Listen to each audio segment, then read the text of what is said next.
마가복음 8장 22절부터 26절 말씀 다 같이 한 목소리로 읽겠습니다.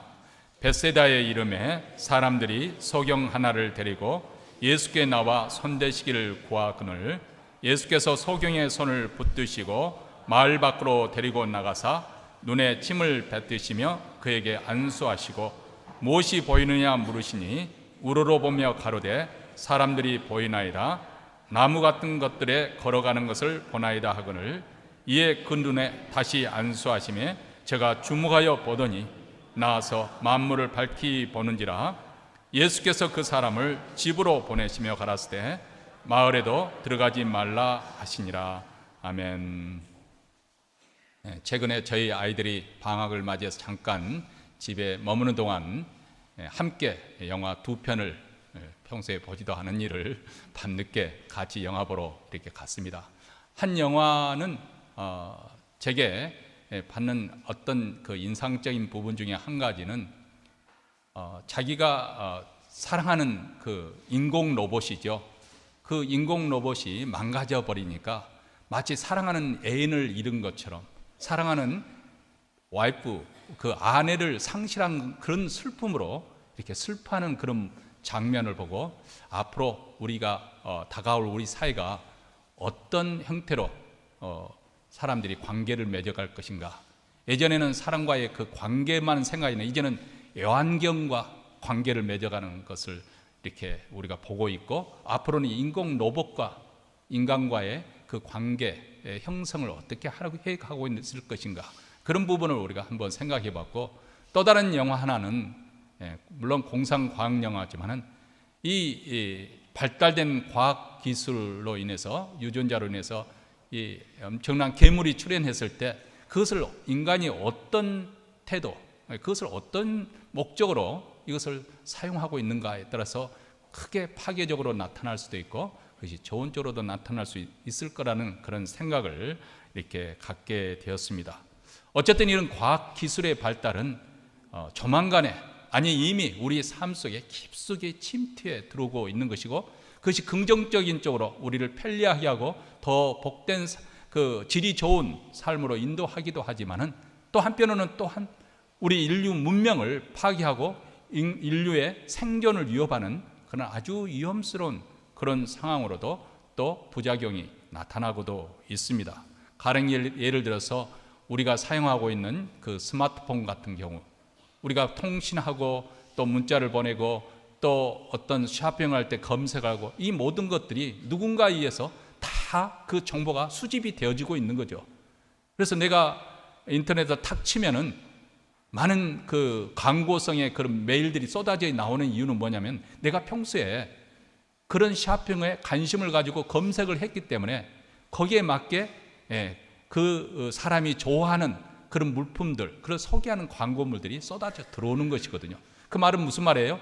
그 누군가가 상업적인 목적으로 나에 대해서 취미 활동이나 또 그 사람이 평소에 무슨 뉴스를 보고 있는지 무슨 책을 읽고 있는지 그런 것들을 다 수집을 하고 있고 그렇게 통해서 그렇게 자기들의 상업적인 목적을 이용하고 있다는 다시 말하면 개인의 사생활이 알게 모르게 우리가 이미 침해를 받고 있는 그런 시대에 우리가 살고 있습니다.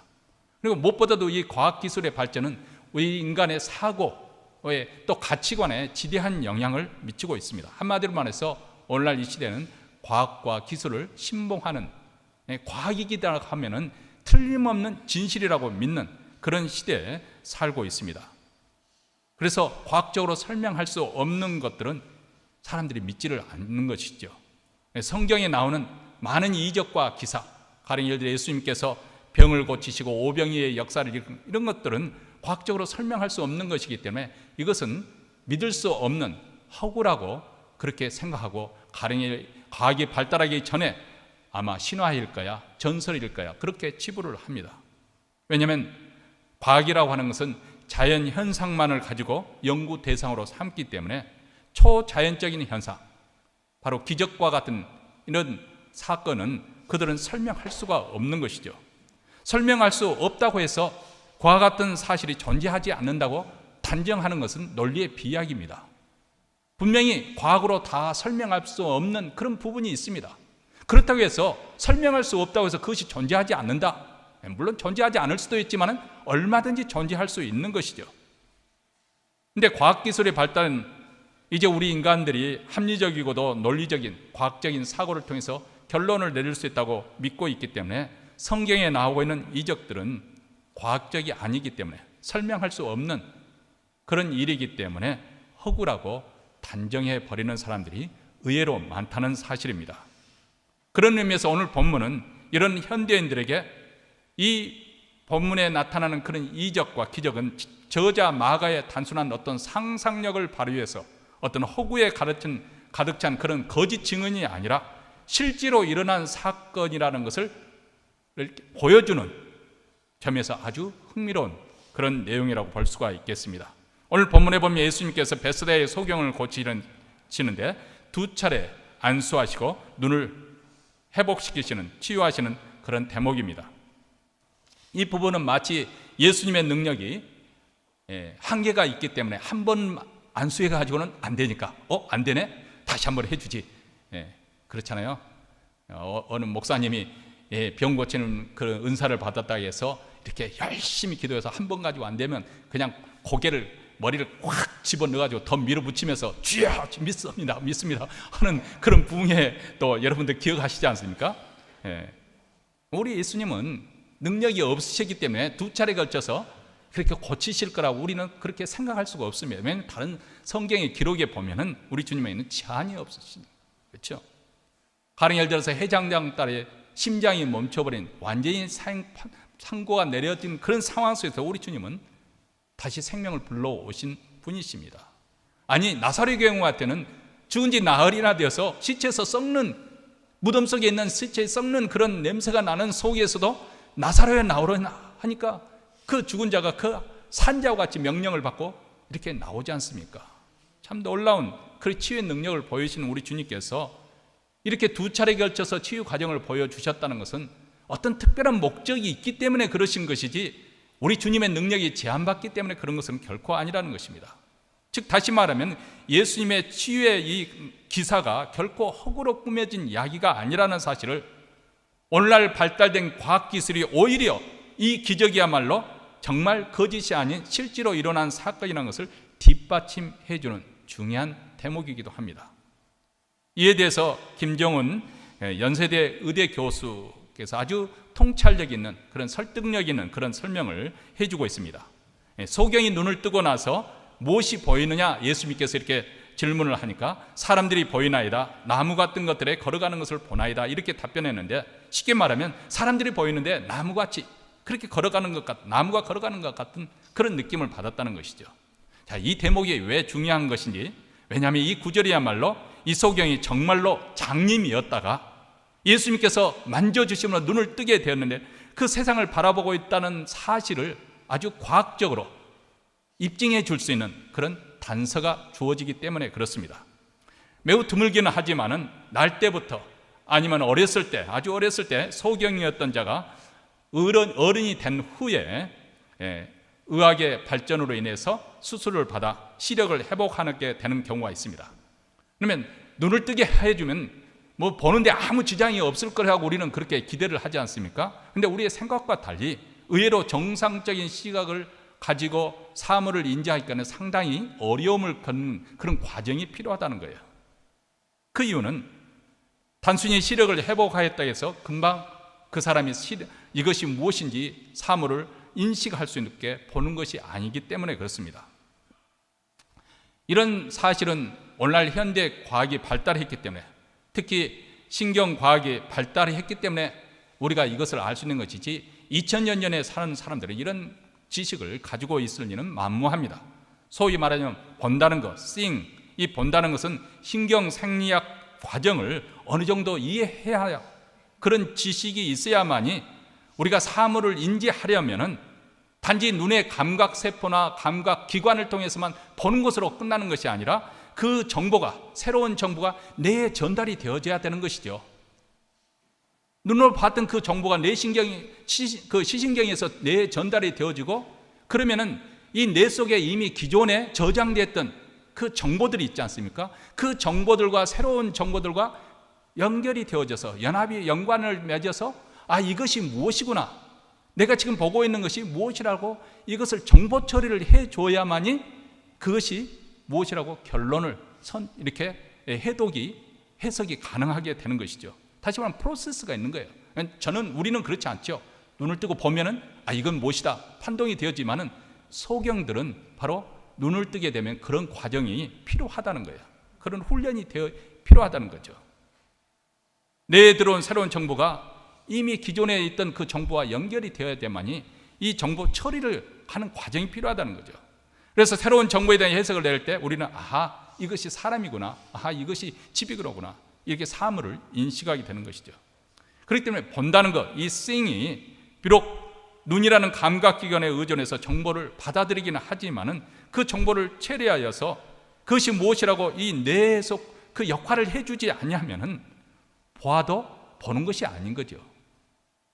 물론 시각이 정상인 저희들 같은 경우는 처음 눈을 뜬 그 갓난아이 때부터 자라면서 계속 이런 시각의 그 보는 그런 일과 정보의 습득을 통해서 우리는 이미 그것을 뇌에 저장해서 발달해 있기 때문에 보는 순간 이것은 사람이구나, 이것은 집이구나, 건물이구나, 이렇게 즉각 인지할 수가 있습니다. 그런데 어릴 적에 시각 발달이 아주 중요한 시기를 놓쳐버린 그런 소경의 경우에는 그에 따른 뇌의 그 시각을 해주고 처리해주는, 정보 처리해주는 그 시각 피질이 발달되지 않았기 때문에 정보를 받아도 즉각 올바르게 처리할 수 있는 능력이 없는 것이죠. 그래서 눈의 감각을 회복할 수 있게 되었지만은 여전히 혼란스러운 그런 일을 겪을 수밖에 없습니다. 여기 다시 본문으로 돌아가 보면 예수님께서 무엇이 보이느냐 이런 질문에 소경이 사람들이 보이나이다, 나무 같은 것들에 걸어가는 것을 보나이다 답변한 이유가 바로 여기 있습니다. 아마 이 소경은 아주 어렸을 때 아니면 태어날 때부터 소경이었을지는 모릅니다. 보긴 보지만은 이것이 사람이다 그것을 인지할 수 있는 그 뇌의 그 인지 능력이 발달이 되지 않아서서 그냥 나무 같은 것이 걸어가는 것을 보나이다, 자기 본 그대로 이렇게 표현을 한 것이죠. 다시 말하면 저자 마가가 상상력을 발휘해서 이 치유의 사역의 그 장면을 기록한 것이 아니라 그 말입니다. 실질적으로 소경이었다 눈을 뜬 사람만이 표현할 수 있는 그런 내용이 바로 여기에 그 소경의 답변 속에 담겨져 있는 것입니다. 마가는 현대의학의 지식과는 전혀 상관이 없던 사람입니다. 그런 단순히 이 눈을 시력을 회복하는 소경의 말을 들은 그것을 사실 그대로 기록한 것이죠. 우리가 이런 면에서 우리가 추측을 해본다면 벳세다의 소경은 예수님께서 첫 번째 안수하여 만져주셨을 때 눈의 시력을 회복하게 되었고, 두 번째 때는 아마도 그 시성에 있는 관련된 네 가지 회복하여서 만물을 밝게 보게 된 것이 아닌가, 우리가 이렇게 추론할 수 있을 것입니다. 물론 우리 주님은 한꺼번에 눈과 뇌를 치유할 수 있는, 고칠 수 있는 그런 능력의 분이십니다. 성경의 다른 기사를 봐도 오늘 본문처럼 소경을 두 차례에 걸쳐서 그렇게 고친 그런 사례가 없습니다. 요한복음 9장에 여기에 보면 날 때부터 소경됐던 자가 등장을 하는데요, 이 소경에 우리 주님께서 고치는 그 과정을 보면 오늘 본문 마가복음에 기록된 그런 과정이 나타나 있지 않습니다. 그렇다면 왜 유독 마가복음에만 두 차례에 걸쳐서 소경의 눈을 만져주심으로 치유하신 것일까? 혹시라도 우리 주님께서 너무너무 천재적이어가지고 훗날 의학이 발달하여서 이 치유살이 허구가 아닌 실제로 일어난 사건이라는 것을 제공해 줄 수 있는 단서를 미리 앞보고 그렇게 하신 것이 아닐까? 그것은 알 수가 없죠. 우리가 알 수가 없습니다. 다만 이로써 우리가 분명히 알 수 있는 것이 있습니다. 그것은 예수께서 소경의 눈을 뜨게 하신 이 기적은 결코 허구의 이야기가 아니다, 꾸며낸 이야기가 아니고 실제로 일어나지 않았다면 이런 소경의 답변이 나올 수 없다는 것을 분명합니다. 그뿐만 아닙니다. 이미 우리가 지난 시간에 공부했던 기먹고 말이 어눌한 이 벙어리를 주께서 고쳐주시고, 오늘 본문에서는 소경의 눈을 뜨게 하신 예수님의 치유사역의 그 의미가 무엇인가? 마가는 지금 무엇을 우리에게 말씀하려고 하는 것인가? 그것은 이미 구약 성경에 예언된 그 메시아가 바로 우리 주님이시라는 것을 지금 증언해주고 있는 것이죠. 저자 마가는 이사야 선지자, 예수님께서 탄생하기 700년 전에 이미 이사야 선지자가 메시아가 오시면은 그가 어떤 구원의 역사를 할 것이라는 것을 예언을 해 놓았습니다. 이사야서 35장 1절부터 6절에 있는 말씀이죠. 1절, 광야와 메마른 땅이 기뻐하며 사막의 백합화 같이 피어 즐거워하며 무성하게 피어 기쁜 노래로 즐거워하며 레바논의 영광과 갈멜과 사론의 아름다움을 얻을 것이라. 그것들이 여호와의 영광 곧 우리 하나님의 아름다움을 보리로다. 너희는 약한 손을 강하게 하여 주며 떨리는 무릎을 굳게 하여 주며 겁내는 자에게 이르기를 너는 굳세게 하라. 두려워 말라. 보라, 너희 하나님이 보수하시며 보복하여 주실 것이라. 그가 오사 너희를 구하시리라 하라. 그때 소경의 눈이 밝을 것이며 기머거리의 귀가 열릴 것이며 그때 저는 자는 사슴같이 뛸 것이며 벙어리의 혀는 노래하리니 이는 광야에서 물이 섞였고 사막에서 시내가 흐를 것입니다. 자, 이사야 선지자가 지금 예언하고 있는 것은 메시아가 오면은 생명의 역사, 하나님의 구원의 역사, 회복의 역사, 하나님의 생명으로 말미암아 많은 사람 병든 자들이 회복되어지고 영혼 구원이 일어나고 그리고 영적으로 치유되고 회복되는 그런 일들이 일어날 것을 지금 예고하고 있는 대목이죠. 광야와 메마른 사막이 백화가 같이 무성하게 피어 기쁜 노래로 즐거워하며 레바논의 영광과 갈멜과 사론의 아름다움을 얻을 것이라. 그렇게 말합니다. 여호와의 영광 곧 우리 하나님의 아름다움을 볼 것이라. 우리의 약한 손을 강하게 하여 주며 떨리는 무릎을 굳게 하여 주며 겁내는 자에게 굳세게 하여 준다고 말합니다. 우리를 구원한다고 하신다고 말씀합니다. 그때 소경의 눈이 떠서 밝히 볼 것이며 기머거리가 귀가 열릴 것이며 저는 자는 사슴같이 뛸 것이라고 합니다. 벙어리의 혀는 노래를 할 것이다. 근데 지금 현재 이사야 선지자가 예언한 이 일은 놀랍게도 예수님에서 바로 이방인들과 함께 섞여 살고 있는 이 베사다에서 눈먼 자가 소경이 눈을 뜨고 있는 그런 치유의 역사가 일어나고 있다는 것이죠. 다시 말하면 우리 주님은 유대인들만을 위한 메시아가 아니라 우리 이방인들을 위한 메시아도 되신다는 사실을 지금 말씀하려고 하는 것이죠. 예수님은 북쪽 갈릴리 호수에 있는 가버나움을 중심으로 해서 벳세다와 고라신에서 그 사역을 아주 활발하게 많이 하셨습니다. 천국 복음을 전파하시고 많은 기적과 이적을 베풀어 주셨습니다. 마을 골골마다 찾아가셔서 병든 자들 고침을 받게 되고 귀신들이 쫓겨나가고 소경이 눈을 뜨고 병어리가 입이 불려 찬양합니다.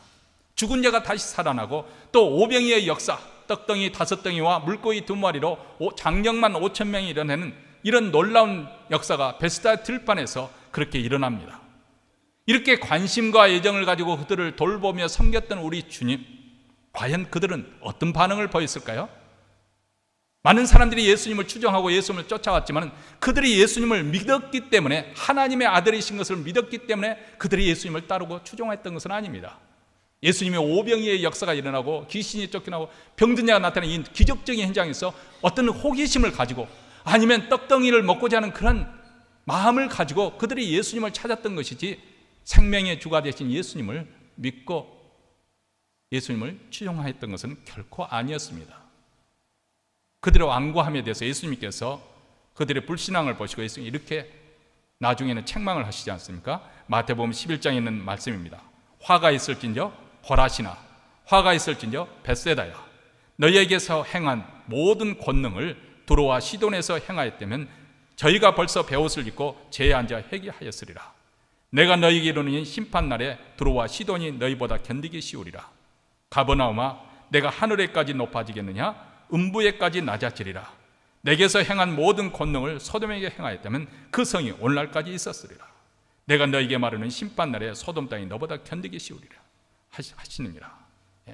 여기는 가버나움과 고라신과 베스다는 갈릴리 북단에 있는 그 고을들인데, 여기에서 우리 주님께서 정말 그들의 모든 하나님의 아들 되실 모든 증거를 다 보여주셨음에도 불구하고 그들은 완고하고 하나님을 끝까지 영접하지 않았습니다. 그때 우리 주님께서 말씀하시기를 두로와 시단, 그리고 소돔 땅에서 내렸던 그 심판, 그 종말이 되는 그들이 오히려 견디기가 쉬울 것이다, 그렇게 저들을 책망하셨습니다. 여러분, 이런 문제는 오늘날 현대인들에게도 마찬가지 동일하게 일어나는 현상이기도 하고요. 아니, 2000년 전 바로 예수님과 함께 동행했던 제자들에게도 있었던 그런 불신앙의 문제이기도 합니다. 제자들은 예수님이 일으키는 그 기적의 현장에 실제로 현장에 있었던 사람들, 직접 체험했던 사람들이에요. 예수님의 천국 복음을 직접 들었던 사람들입니다. 그럼에도 불구하고 믿음이 없었습니다. 마가복음 8장 17절과 18절에 보면 예수님께서 이렇게 말씀하십니다. 예수께서 하시고 이르시되 너희가 어찌 떡이 없으므로 의논하느냐? 아직도 알지 못하며 깨닫지 못하느냐? 너희 마음이 둔하냐? 너희가 눈이 있어도 보지 못하며 귀가 있어도 듣지 못하며 또 기억지 못하느냐? 자, 이것은 오병이어의 사건을 그들이 목격하고도 예수님과 함께 길을 가는데 우리가 먹을 것을 준비하지 않았네? 우리 점심을 뭘 먹을 거지? 이것을 가지고 서로 의견이 분분하는 것을 보고 예수님께서 지금 이 시점에서 그렇게 먹을 것 가지고 염려할 것이 무엇이냐? 설령 그렇다 할지라도 너희 조금 전에 보았지 않느냐? 오병이의 역사를 너희들이 보고도 여전히 믿음이 없어서 먹을 것과 입을 것, 누울 것을 가지고 걱정을 하고 있느냐? 염려를 하고 있느냐? 예수님께서 이렇게 책망하십니다. 이렇게 영적으로 어두워져 있기 때문에, 아니 이렇게 믿음이 결핍되어 있기 때문에 제자들에게도 어떻게 보면 이 소경처럼 두 번째 터치, 만져주심이 필요했는지도 모릅니다. 그래서 예수님께서 그들에게 예루살렘을 떠나지 말고 기다리라. 그리하면 몇 날 되지 못해서 너희들이 성령의 그 충만함을 받을 것이다. 약속하신 성령을 주시겠다고 말씀하십니다. 그리고 드디어 오순절 성령이 임하게 되니까 제자들은 더 이상 예전의 겁쟁이가 아닙니다. 더 이상 고난과 죽음을 두려워하지 않고 담대히 떨치고 나가서 온천에 복음을 전파하는 아주 열정적인 사도로 변화되는 것을 볼 수가 있습니다. 왜냐하면 우리 주님 성령의 두 번째 만져주심이 있었기 때문에 그들의 영적 눈이 활짝 열리게 된 거죠. 그리고 비로소 그때야말로 예수님이 왜 고난을 받으시고 십자가에 죽으셨는지, 예수님께서 왜 3일 만에 다시 부활하시는지 그것을 확실하게 깨달아지고 믿어지는 것이죠. 고린도전서 1장 23절과 24절에서 이렇게 말합니다. 우리는 십자가에 못 박힌 그리스도를 전하니 유대인에게는 스탐블링블라, 거리끼는 것이다. 메시아가 어떻게 십자가에 죽는 비참하게 로마 사형수로 죽느냐? 그 사람을 어떻게 우리가 메시아로 믿느냐? 이것이 걸림돌이 되어서 예수를 믿지 못하겠다는 것이죠. 이방인들에게 미련한 것이다. 그렇게 능력 없는 자를 메시아로 삼다니 참으로 어리석다는 것입니다. 그러나 오직 부르심을 입은 자들에게는, 우리 그리스도인들에게는 유대인이나 헬라인이나 그리스도는 하나님의 능력이요 하나님의 지혜입니다. 왜냐하면 우리 눈이 열려져서 신령한 세계, 하나님 나라 그 영광과 그 부요함을, 그것을 발견했기 때문에 그렇습니다. 무엇보다도 정죄하신 예수 그리스도의 그 영광, 그 영화로움을 우리가 보았기 때문에 그렇습니다. 그래서 예수님의 제자들처럼 예수 그리스도의 그 나라를 위해서, 그 왕국을 위해서 죽기까지 순종하여 나가 충성하며 복음을 전파하는 것이죠.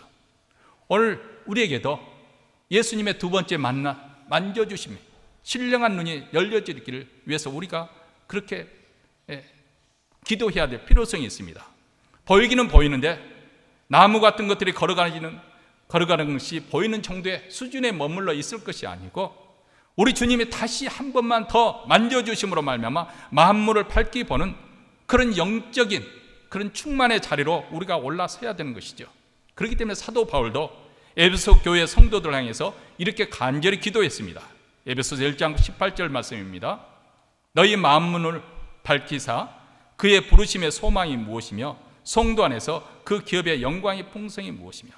자, 사도 바울이 에베소 교회 성도들을 향해서 간절히 기도하는 기도 제목 3가지 1장에 나와 있습니다. 우선 첫째로는 하나님께서 지혜와 계시의 정신을 주셔서 하나님께서 주셔야 되는 거예요. 그래야 하나님, 우리가 신앙하는 하나님이 얼마나 영광스러운 분인가, 우리가 섬기는 것이 얼마나 가치 있는 일인가 하는 것을 깨닫게 해달라. 두 번째는 우리 마음의 눈을 밝혀주셔서 그 영광스러운 하나님이 하나님의 자녀로 불러주신 이 부르심의 소망이 얼마나 복된 것인가, 그리고 하나님께서 우리 믿는 자에게 약속하신, 비록 이 땅에서 고난을 당하지만은 약속하신 그 하나님의 나라, 유업으로 주신 그 하나님의 나라가 얼마나 부유한 나라인 것인지, 그것이 그 영광의 풍성함이 무엇인지 깨닫게 해달라. 세 번째는 죽은 자 가운데 다시 살리신 우리 하나님의 능력의 그 강력이 무엇인지 실제적으로 우리 삶 속에서 체험하게 해달라. 이 3가지를 위해서 기도합니다.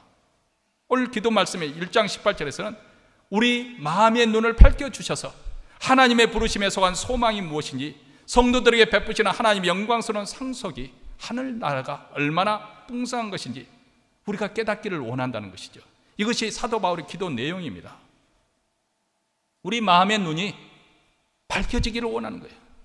여러분, 마음이라고 하는 것은 인격의 중심이고 우리의 행동과 그리고 존재의 원천이 되는 곳이죠. 이 마음의 눈을 밝혀주기를 기도한다는 것은 우리의 전 존재를 다해서 하나님께서 허락해 주신 그 부유한 복락들을 깨닫게 되어지고 이것을 우리가 전 인격 전체로 그것을 충만하게 누리기를 원하기 때문에 그렇습니다. 아니면 어쩌면 우리 인간은 본질적으로 마음의 눈은, 이 신령한 눈이 열려져야 될 필요성이 있는 존재들입니다. 아담과 이브의 타락 이래로 모든 인생은 그 이지와 총명이 어두워져 있기 때문에 그렇습니다.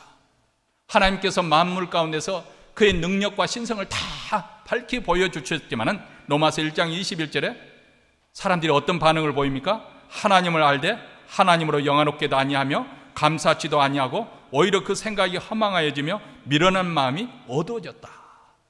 어두워져서 우듬침질. 제가 7월에는 아주 이것저것 해야 될 일이 있습니다. 그 중에 하나가 또 백내장술을 한 차례 더 해야 되는데요. 이 백내장이 뭐예요? 밤이 되면 어둠침침해지는 거예요. 뭐 그 정도까지는 아니지만은 그 어둠침을 아무리 도수를 놓쳐도 그 도수가 클리어하지 않는 거죠. 왜냐하면 수정체가 막지를 않기 때문에. 다시 말하면 우리 지각이 그렇게 어두워졌다는 거예요. 제대로 판별할 수 없는, 인식할 수 없는 그것이, 그런 총명함이 어두워졌다는 것입니다. 에베소서 4장 18절에도 저희 총명이 어두워지고 저희 가운데는 무지함과 저희 마음이 굳어짐으로 말미암아 하나님의 생명에서 떠나 있도다. 총명이 어두워져서 무지함과 안과함이 우리에게 찾아왔다는 거예요. 그 결과로 하나님의 생명에 떠나 있다. 하나님의 생명에서 떠난 인생의 그 삶의 내용이 무엇인가? 그 열매가 무엇인가? 계속해서 19절에서 이렇게 말합니다. 저희가 감각 없는 자 되어 자신을 방탕에 방임하여 모든 더러운 것을 욕심으로 행하되, 이렇게 말합니다.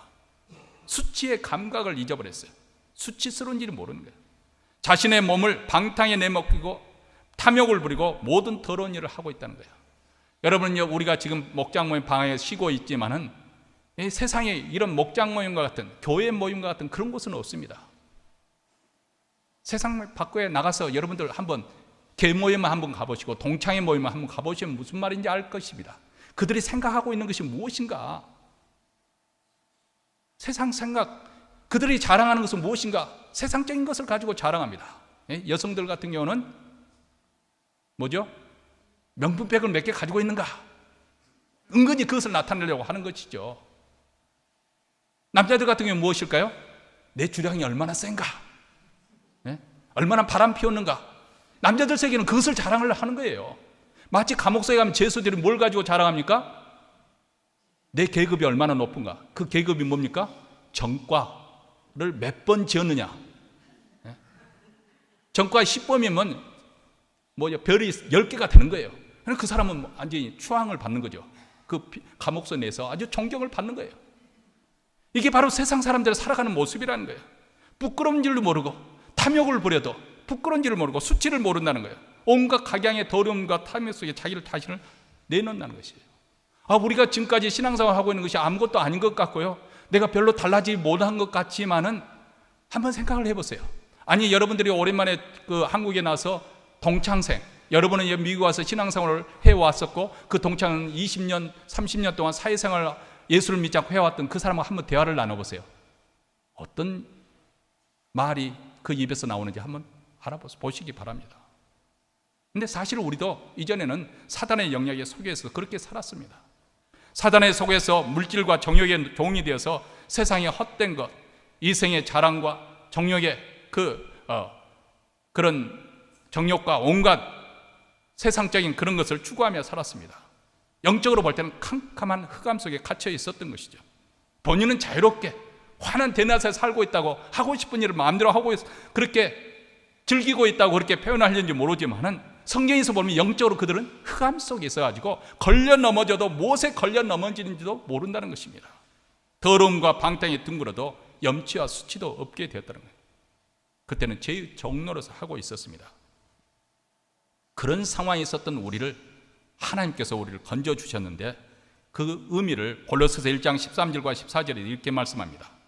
그가 우리를 흑암의 권세에서, 이 어둠의 권세에서 건져내사 그의 사랑의 아들의 나라로 예수 그리스도의 왕국으로 옮기셨으니 그 아들 안에서 우리가 구속 곧 제3을 얻었도다. 흑암의 권세에서 빛의 나라로 사단의 노예 생활하던 우리가 은혜의 왕국으로 자유인이 되었다는, 우리의 신분이, 우리의 놓여진 위치가 달라졌다는 거예요. 아, 예수님, 목사님 저 신앙생활에도 별로 달라진 거 없는데요? 물론 그럴 수 있어요. 예? 여러분은 별로 행동에서 말에 달라지지 않을 수 있는 뭐지만 이미 여러분의 그 영적인 위치는 분명하게 옮겨졌다는 것입니다. 놀라운 신분으로 탈바꿈이 되었다는 것입니다. 베드로전서 2장 9절에서는 우리에게 신분이 이렇게 달라졌던 것을 말씀을 해주고 있습니다. 오직 너희는 택하신 족적이요 왕같은 제사장들이요 거룩한 나라요 그의 소유된 백성이 이는 너희를 어두운 데서 불러내어 그의 기이한 빛에 들어가게 하신 자의 아름다운 덕을 선전하게 하려 함이라. 하나님께서 우리를 택하신 거룩한 민족, 왕같은 제사장, 그리고 거룩한 나라, 하나님이 책임져 주시는 하나님의 소유된 백성으로 삼아 주셨다는 거예요. 여기에 우리 믿는 신자들의 거룩한 부르심이 있고 영광스러운 소망이 있습니다. 우리를 하나님의 것으로 소중하게 여기시고 보호하시고 인도하시고 끝까지 책임져 주신다는 이런 축복이 우리에게 약속되어 있습니다. 그러므로 우리의 마음의 눈, 이 어두워졌던 우리의 마음의 눈이 밝히 보아야 되는, 그렇게 시력을 회복해야 될 그럴 필요성이 있는 것이죠. 그리고 이 일을 하시는 분이 바로 성령 하나님이십니다. 성령께서 비춰주심으로, 이것을 가리켜서 성령의 일루미네이션, 조명이라고 합니다. 이 진리가 밝게 깨달아지도록 성령께서 조명해 주신다는 거예요. 만약 성령께서 이렇게 밝게 밝혀주시는 역사가 없다고 한다면 우리는 성경을 읽어도 여전히 나하고는 상관은 없는, 이게 도대체 무슨 이야기지? 이거 전설달에 나온 삼천리 그 이야기가 아닌가? 이 신화로 치부되어지는 거죠. 그렇잖아요? 여러분도 한번 생각해보세요. 여러분들이 은혜 받기 전에 목사의 설교를 들으면, 야, 목사는 이렇게 돈도 되지 않는 이야기를 그렇게 저렇게 길게 장황하게 계속 심각하게 이야기할까? 목사 혼자만 심각한 것 같고 뭐 그렇게까지 심각하게 뭐 생각할 거면 있나? 천국과 나하고는 그렇게 가깝게 느껴지지 않는 거죠. 지금 현세의 삶이 그들에게는 더 크게 느껴지고 그것이 전부로 생각되기 때문에. 그래서 이 세상에서 어떻게 하면 인생을 즐기게 살고 건강하게 살고 또 호의호식하며 재밌게 살까, 이게 더 관심이 많고 그런 뉴스가 뜨면은 우리가 더 시선이 쫄립니다. 그러나 하나님의 말씀을 들으면은 보링해요. 지겨워요. 한 말 또 한 것 같고, 그리고 별로 그렇게 나 실생활하고 별로 그렇게 렐리번트 하지 않다 그 말이에요. 그것이 나하고 별로 그렇게 연결함을 느끼지만, 바로 우리가 성령께서 그 사람 마음을 거듭나게 해서 그 눈을 열어주셔야만이 그 설교 말씀이 들리는 거죠. 다시 말하면 그 안에 담겨있는 진리를 내 것으로 할 수 있는 그 비결이 무엇이냐? 성령께서 우리 눈을 열어주셔야만 합니다. 내 마음을 조명해 주세요. 그런 순간 예수님이 하나님의 아들이라는 그 사실이 진리라고 받아들여지고 믿어지게 되는 거예요. 예수께서 성령께서 잉태하여, 성령으로 말미암아 잉태하여 동정녀의 만나는 나리에게 탄생하자는 사실이 의심하지 않고 믿어지는 거예요. 어느 순간부터 그것이 믿어지는 거죠. 그분이 내 죄를 위해서 십자가에 죽으셨다는 말은, 그 말씀이 진리라는 것이 마음의 확신으로 와 닿습니다. 우리 기독교 신앙은 이렇게 성령의 역사로 우리 눈에서 비늘이 벗겨지고 시력을 회복해서 하나님이 우리에게 부어주시는 그 신령한 복락과 그 나라의 영광스러움을 보게 하는 것입니다. 이것이 바로 구원의 역사입니다. 우리가 감히 바라지도 상상하지도 못했던 엄청난 복이 우리에게 주어졌다는 것, 이것을 깨닫게 하는 것. 사도 바울은 이것을 고린도전서 2장 9절에서 이렇게 말씀합니다. 기록된 바 하나님이 자기를 사랑하는 자들을 위하여 예비하신 모든 것은 눈으로 보지 못하고 귀로도 듣지 못하고 사람의 마음으로도 생각지 못하였다 함과 같으니라. 만약 우리가 이 영광을 조금이나마 보고 깨닫게 된다면 분명히 우리 삶에 변화가 오게 될 것입니다. 우리의 삶의 목적이 달라지게 될 것이고 우리 삶이 달려가야 될 방향이 완전히 뒤집어지게 될 것입니다. 히브리서 11장에 나오는 믿음의 선진들, 이 믿음의 영웅들은 바로 이것을 바라보면서 살았던 사람들입니다. 보이지 않는 세계를 그들은 바라보며 살았습니다. 그것을 추구하면서 살았습니다. 아니, 보이지 않는 그 세계에 맞춰서 지금 현재 내가 어떤 삶을 살아야 할 것인지 거기에 맞춰 조정하면서 그들은 계속해서 살았습니다. 마치 내비게이션에 맞춰서 계속 조정해가면서 길을 변경해가면서 그렇게 갔던 것처럼 그들은 그런 삶을 살았습니다. 히브리서 11장 16절에 저희가 이제는 더 나은 본향을 사모하니 곧 하늘에 있는 것이라. 그러므로 하나님이 저희 하나님이라 일컬음 받으심을 부끄러워 아니하시고 저희를 위하여 한 성을 예비하셨느니라. 그런 거룩한 하나님의 영원한 그 도성을 사모하면서 그것을 바라보며 나아갔다는 것입니다. 그렇다고 해서 그들이 현실을 회피하거나 도피했다는 것은 아닙니다. 그들은 영원한 세계를 바라보고 그것에 비춰서 현재 이 세상에서 나의 삶의 목적과 방향을 거기에 맞췄다는 것입니다. 그리고 그 길을 향해서 걸어갔습니다. 그 영광의 나라가 그들을 이끌어 간 것이죠. 여러분, 인생살에는 누구에게나 힘든 순간이 찾아옵니다. 때로는 사람들의 오해로 말미암아서 견딜 수 없는 마음고생, 상처를 받기도 합니다. 또 물질적인 시련이 찾아오기도 하지요. 아니, 우리 건강에 이상이 오기도 합니다. 아니면 제일 달콤한 유혹이 찾아오기도 합니다. 그때마다 사단은 우리에게 이렇게 속삭일 것입니다. 야, 아무개야, 그만 포기하는 것이 어때? 너만 그렇게 고난받으면서 굳이 그 길로 가려고 하는 무슨 의미가 있지? 내가 믿는 하나님은 내게 관심도 없어. 지금 너는 헛수고하고 있는 거야. 아무개 사람을 봐. 그는 예수를 믿지 않아도 세상에서 얼마나 멋있게 재밌게 잘 살고 있니? 괜히 생고생하지 말고 너도 늦기 전에 포기하는 게 좋아. 여러분, 이럴 때 우리는 어떻게 해야 될까요? 낙심과 낭만 가운데 있을 때, 어디로 길을 가야 될지 알 수 없을 때, 그렇게 혼란 속에 있을 때 어떤 기도를 드려야 될까요?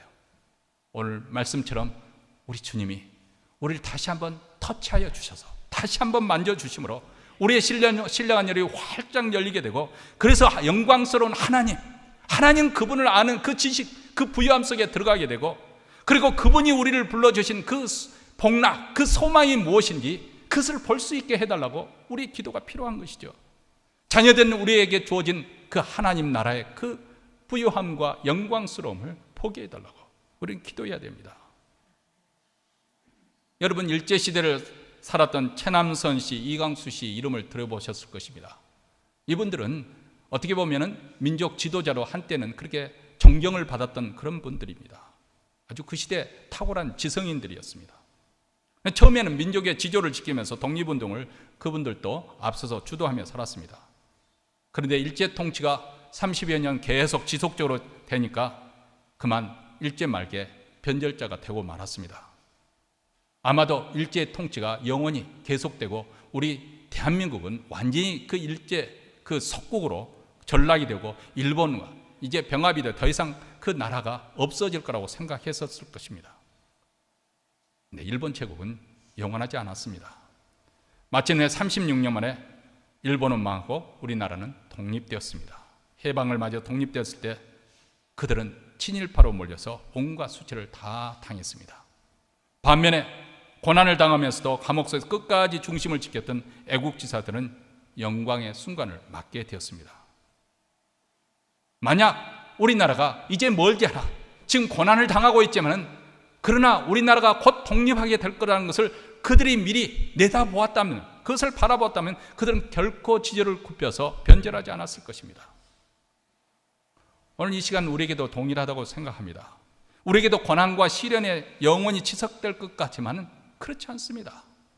지금 당하는 슬픔이 파도처럼 집체같이 파도처럼 넘실들어서 우리를 다 삼킬 것 같지만 그 슬픔이 계속 그렇게 지속되는 것이 아닙니다.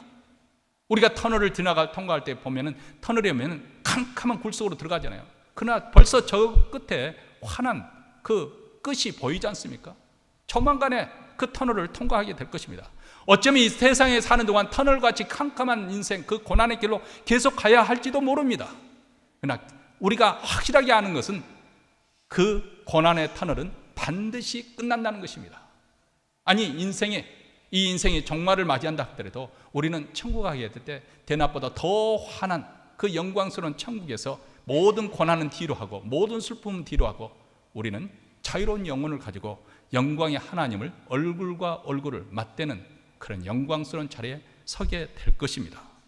인내하면, 참고 인내하면 반드시 영광의 때는 옵니다. 최후에 웃는 자가 진정으로 웃는 자입니다. 여러분, 이 예배 시간에 하나님께 기도할 수 있게 되기를 바랍니다. 하나님, 제 마음의 눈을 열어주셔서 하나님께서 저를 불러주신 이 복된 소망이 무엇인지, 그리고 내가 섬기는 하나님이 얼마나 위대하고 영광스러운 분인지, 내가 섬기는 이 희생과 내가 섬기는 가운데 드리는 이 희생이 그만한 가치가 있는 것을 알 수 있도록 주의 영광을 보여주시옵소서.